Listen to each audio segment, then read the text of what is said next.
मन मंदिरा गजर भक्तीचा.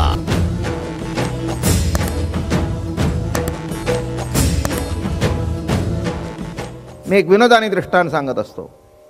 काही माणसं सूर्यनारायणाला भेटायला गेली, एक कल्पना म्हणून ना, कारण त्याच्या किती जवळ जातील आणि टिकतील हे मला माहिती नाही. म्हणजे कोणीतरी प्रवचन झाल्यावर मला विचारला येऊ नये प्रश्न. हो, नाहीतर तुम्ही गेला होता का भेटायला,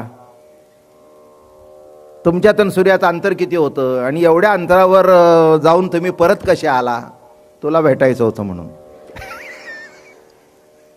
काय म्हणजे दृष्टांत हा दृष्टांता करतात, तेवढं काही काही दृष्टांत त्या त्या लेवलने ऐकायचे असतात, एवढं कळलं म्हणजे झालं. तेव्हा मोठी गंमत आहे इथे की सूर्यनारायणाकडे गेले, हात जोडले, त्याला म्हणाले, महाराज आपण नसल्यानंतर आम्हाला फार त्रास होतो. आता एवढा हा सूर्यनारायण, त्याला असं वाटलं बरोबर आहे यांचं. काय होतं? म्हणले तुम्ही नसल्यानंतर अंधार असतो, तेव्हा असं करा, त्या अंधाराला पकडा आणि एकदा त्याला संपून टाका. आणि त्या दिवसापासून हा विचार फिरतोय, हा सूर्य, पण अजून त्याला अंधार सापडल्याचं मला तरी माहिती नाही. दृष्टांत कळला का? जिथे जिथे सूर्य जाईल, अरे तिथे अंधार राहणारच कसा? अंधार राहू शकत नाही.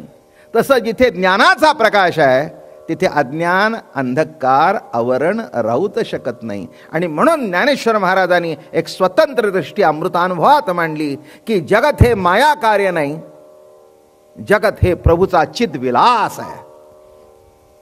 विभाती यस्य भासा सर्वमिदं महायसा, आणि श्रुती काय वायसा ढेकुरू येती. म्हणून जग असं की वस्तू प्रभा, जगत हे त्या वस्तूची प्रभा हा सिद्धांत मांडला. म्हणून काल जरा थोडंसं सांगता सांगता मुद्दाम तुम्हाला सांगावं की इथे तुम्हाला वाटेल की काय म्हणतायत, की हा म्हणतो मी द्रष्टा आहे आणि ईश्वर आणि जगत हे दृश्य आहे. याचा अर्थ त्याला दृश्य म्हटल्यानंतर ते कमी प्रतीत झालं. दुसरा एक विचार असा आहे, ज्ञानी त्याला म्हणावं ज्याला आपल्या व्यतिरिक्त दुसरं काही दिसत नाही, त्याला ज्ञानाद्वैत म्हणतात. मला तुम्हाला दुसरं काही सांगायचं नाही, हे सांगायचं नाही मला तुम्हाला प्रेमी सांगायचं आहे. पण प्रेमी सांगण्याकरता बाकीचे जे आहेत ते सांगितले पाहिजेत ना, नाही तर सगळे जर तुम्हाला प्रेमी वाटले तर गोंधळ व्हायचा नाही का? आपल्यावर खरं कोण प्रेम करतो हे ओळखायला पाहिजे का? जे बघतात ते आपल्यावर प्रेम करतात वाटलं तर घोटाळा होईल ना. हो, कॉलेजमध्ये पोरं पोरी जात असतात, जे जातील ते हाय करतील आणि हवा यू म्हटलं की झालं का लगेच.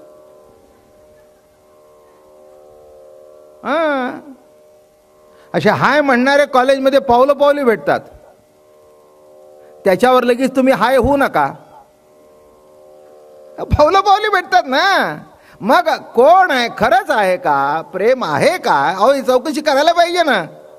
तसं प्रेमी कोण आहे, भक्त कोण आहे हे समजणं अत्यंत आवश्यक आहे. त्याच्याकरता इतर विचारधारा काय आहेत हे सुद्धा समजणं महत्वाचं आहे. ज्ञानी कुणाला म्हणावं? त्याला असं वाटतं माझ्या व्यतिरिक्त जगात कुठं नाही आहे, हे सर्व मीच नटलेलो आहे, मीच आहे, माझ्याहून जगत निराळं नाही, मीच ब्रह्म आहे आणि आहे ते सगळं ब्रह्मच आहे. त्याला आळकडा ब्रह्म घोटाळ्यात, कळलं का? मी ब्रह्म आहे म्हटलं की मी मागे लागला की घोटाळा सुरू झाला. अहंकार कुठे आला? आध्यात्मिक अहंकार जो आहे की नाही, मी म्हटलं की घोटाळा झाला. आला का लक्षात? माझं नाही म्हटलं की घोटाळा काही होत नाही, एवढंच म्हणायला शिका. घोटाळा कुठे आहे? माझं म्हटलं, मी म्हटलं की. मला एक गोष्ट आठवली, माझ्या आयुष्यात प्रत्यक्ष घडलेली. एक फार वर्षापूर्वी, हो इतक्या वर्षापूर्वी की म्हणजे मी विशित होतो त्यावेळेला, म्हणजे 50 वर्षापूर्वीची गोष्ट आहे. आणि त्यावेळेला कोकणातून तांदूळ आणायचे आणि ते लपून छपून आणायचे, नाकेबंदी होती तांदळाची. झालं, मला आठवतं आमचे वडील बरोबर होते आणि मी कीर्तन करून असा पेन पनवेलून येत होतो आणि आम्ही असे फ्रंट सीटला बसलो एस टीमध्ये आणि तिथे दोघे तिघे व्यापारी आले. 25-25 किलोच्या गोणी आमच्या पायाजवळ टाकल्या, निवांत बसल्या अशा. आता आम्हाला माहिती होतं की तांदळा बनली, पण आम्हाला काय करायचंय. तितक्यात त्या नाक्यावर आल्यानंतर, नीट लक्ष देऊ नये का, त्या नाक्यावर आल्यानंतर चढले की ते पोलीस. झालं मग ह्याचं तपास त्याचं तसं, आमच्या इथं म्हणतो काय आता काय प्रश्न कशाला, माहिती होतो कोण आणतो. एक साधी बाई होती बघा, तिच्या पिशवीमध्ये हात घातला आणि त्याला 1 किलो तांदूळ, उतार खाली उतार. कोणाची पिशवी हटली, माझी. उतार खाली उतार, खाली उतार. काय गंमत बघा, तिला खाली उतरवली बरं का. म्हणजे गाडी चुकली, तांदूळ गेले, दंड होईल तो निराळा. पुढे आले हे अगदी अशा, हे तिघं बसलेले. त्यांना विचारलं हे तांदूळ कोणाचे.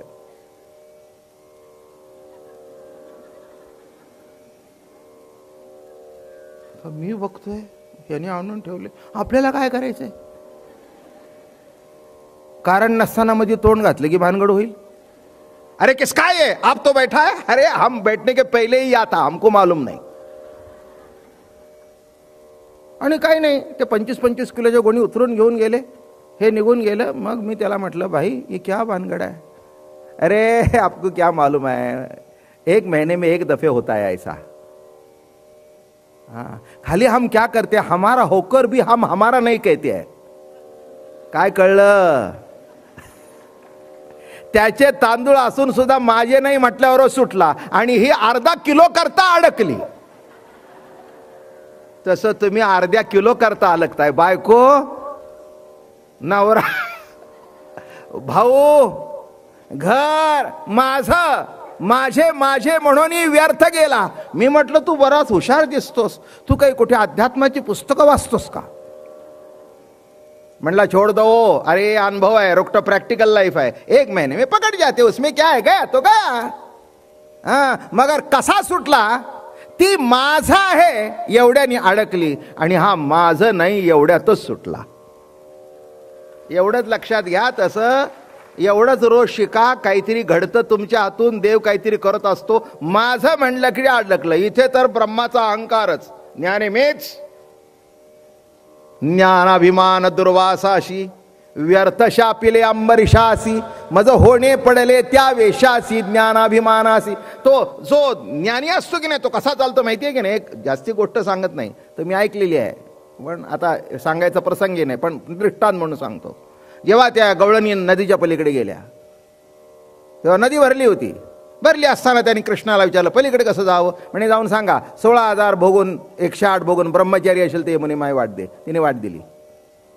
तिकडून येताना पुन्हा नदी भरली होती.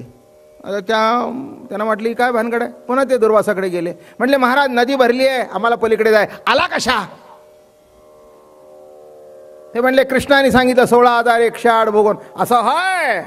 मग मी सांगतो 60,000 खंड्या अन्न खाऊन दुर्वास निराहारी असेल, यमुने माय वाट दे. दिली वाट तिने. तूही देव तर मी देव, तूही ब्रह्म तर मी ब्रह्म. कळलं का. कॉम्पिटिशन झाली.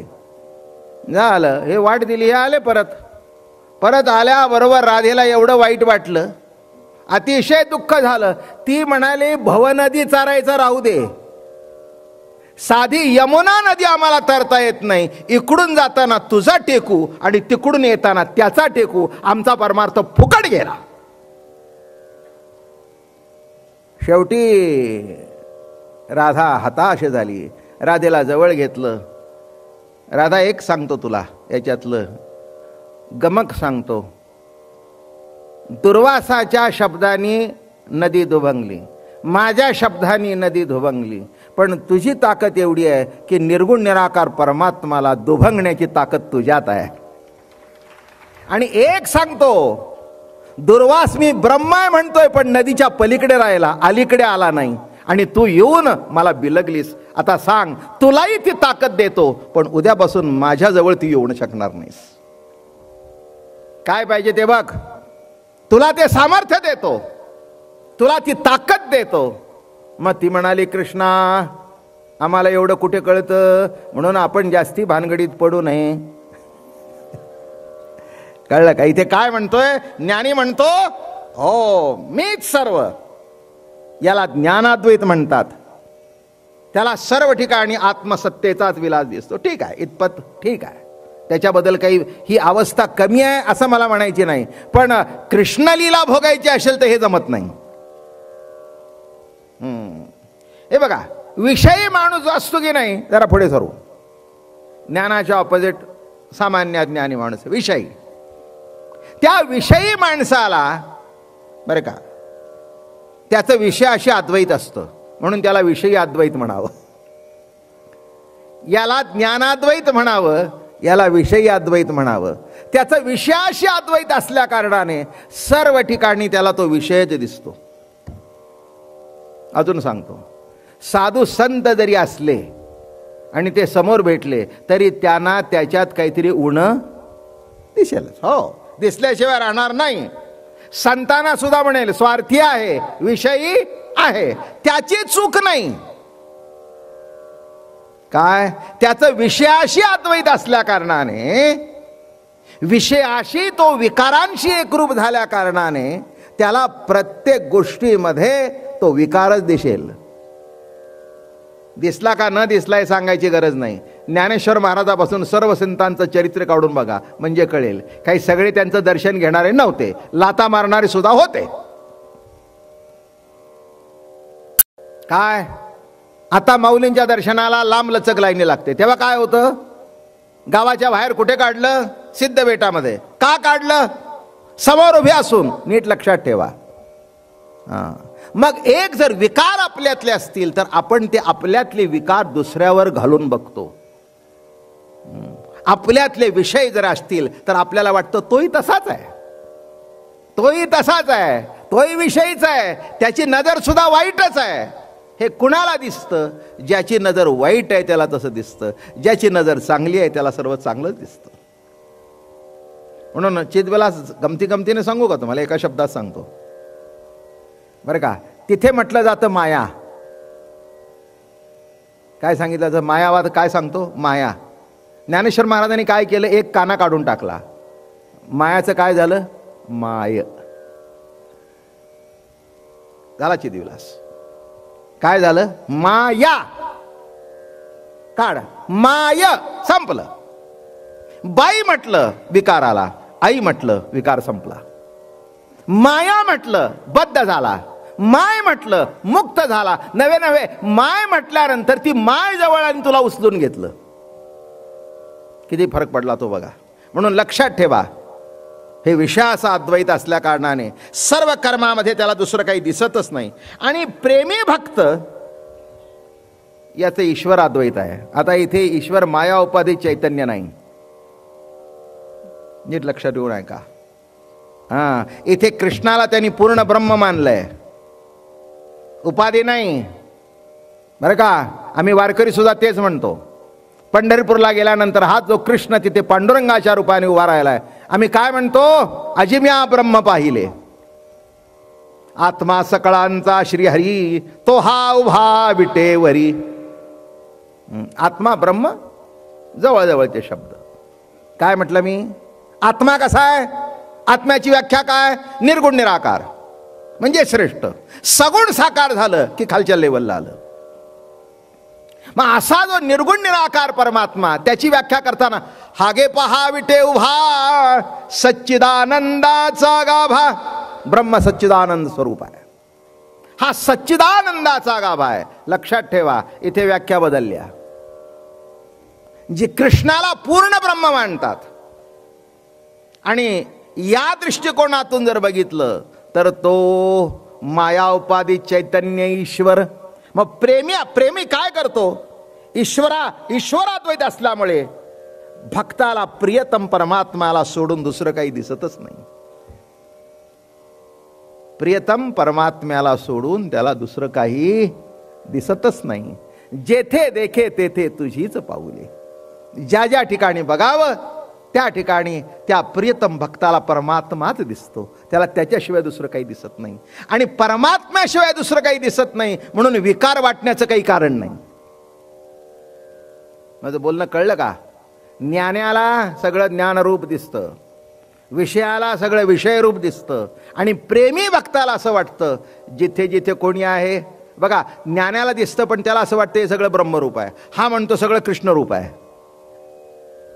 बरं का, म्हणून आमच्या ज्ञानेश्वर महाराजांनी याचं सगळ्याचं एकाचं उत्तर दिलं. तुझं सगुण म्हणो की निर्गुण रे, सगुण निर्गुण एकू गोविंदू रे, अनुमानेना जया श्रुती नेती नेती म्हणती गोविंदू रे. म्हणून या ठिकाणी महत्वाचा भाग असा आहे की प्रेमी भक्त जो आहे त्याला सर्व ठिकाणी कोण दिसतो? कृष्ण परमात्मा दिसतो, दुसरं काही दिसत नाही. हरी येथे रे, हरी तेथे रे, हरी वाचोनी न दिसे रिते रे. पण ते निर्गुण निराकार ब्रह्म नाही, तर सगुण साकार ब्रह्म. सर्वामध्ये त्याला सगुण साकार ब्रह्माचं दर्शन होतं. हेच तर कृष्ण चरित्राचं आणि गोकुळ चरित्राचं वैशिष्ट्य आहे. म्हणून कमी लेखू नका. 12व्या अध्यायामध्ये सुद्धा विश्वरूप दर्शन जेव्हा घडवलं अर्जुनाला, घडवल्यानंतर विश्वरूप दर्शन त्याला ते काही पचलं नाही. पचलं नाही म्हटल्यानंतर देवाने त्याला नावं ठेवलं, तू गावंडे आहेस. अरे जे कुणाला दाखवलं नाही ते तुला दाखवलं. ठीक आहे म्हणाले, दाखवलं असशील, पण मला पटलं नाही, त्याला काय करतोस? बरं का, एका बाळाची आई जवळ नव्हती, म्हणून त्या बाळाच्या आईपेक्षा सुंदर शेजारची मावशी होती. तुझं बोलणं समजतंय का? त्या बाळाची आई होती ती काळी सावळी होती, शेजारची मावशी गोरी पान चांगली होती. मग ते म्हणले, आहो जरा मावशी जरा या, त्याला घ्या. ती मावशी जवळ आली, बघितल्यावर ती जास्ती बोकड पसरायला लागलं. तो म्हणतोय, अरे बघ तुझ्या आईपेक्षा सुंदर आहे. ते म्हणले, तुला असेल, मला आईच पाहिजे. बोलणं लक्षात आलं का? मला कोण पाहिजे? मला तो रंग कळत नाहीस, तू मोठा आहेस म्हणून तुला रंग कळतो. मला रंग कळत नाही, मला श्रीरंग कळतो. मला ध्यास कुणाचा आहे? ती काळी आहे का, गोरी आहे का, उंच आहे का, नकटी आहे, हे मला नको आहे. बरं का, मला माझी आई पाहिजे. तसं भक्त आहे, तो म्हणतो मला दुसरं काही दिसत नाही, मला माझा कृष्ण सखा भेटवा. तो सर्वामध्ये आहे हा वेदांत नको, तो सर्व व्यापी आहे हे विचार नको, तो सर्व ठिकाणी आहे हेही आम्हाला कळतं, तसं नको. सर्व ठिकाणी जरी असला तरी प्रत्यक्ष आम्हाला कसा पाहिजे? देहुडा आचरण म्हणून आमच्या समोर रूप पाहिजे. लक्षात ठेवा. फार सुंदर तऱ्हेने एक विषय तुमच्या पुढे मांडलेला आहे. ह्याच्यातला अध्यात्म सुद्धा समजण्याकरता की ह्या गोपिकांची प्रतीती काय आहे, काय आहे विशेष. बरं का, त्यांना अहंकार कसा झाला माहिती आहे का तुम्हाला गोपिकांना? हा अनंतकोट ब्रह्मांड नायक सर्व सौंदर्य त्याच्यात प्रगट झालं होतं. विश्वातलं सगळं सौंदर्य त्याच्यात होतं बरं का. हो, अतिशय सुंदर. आणि मग इतकं सौंदर्यशाली परमात्मा आणि त्यांच्या अधीन झाला. त्यांच्या अधीन झाल्यानंतर मग त्यांनी म्हटलं की त्यांनी नाचावं. हातात हात घेतला की नाचावं. बरं, खांद्यावर हात ठेव म्हटलं की ठेवावं. भोवती माझ्या प्रदक्षिणा घाल म्हटलं की घालावं. त्यांना असं वाटलं की एवढा मोठा आमच्या भोवती राहतोय, त्या अर्थी आम्ही सुद्धा तशाच सुंदर आहोत. झाली भानगड. कुठे झाली भानगड? उगीच नाही तो आमच्याकडे येत. काय तो विठो सुंदरा सुंदर, रूप लावण्या लावण्य, हे जरी सत्य आहे, कृष्ण इतका जरी सुंदर आहे, तर ज्या अर्थी तो आमच्या मागे लागलाय त्या अर्थी आम्ही सुद्धा तशाच असलो आणि तशाच असलो माझ्या बरोबर झाला गुप्त तिथेच. एक लक्षात ठेवा, तुमच्यातला अहंकार जागृत झाला की देव मागे सरतो. तो म्हणतो आता माझं काही काम नाही, याच्या अहंकाराने याचं काम होईल. मी बर हो, मग पुढे होऊन दे तुझा, मी पुढे. काय काय करायचं ते हो हो पुढे काय. आणि त्याच्या मागे मागे चाललं की तो काळजी करायचं काही कारण नाही आहे. त्याला पुढचा धोका माहिती आहे.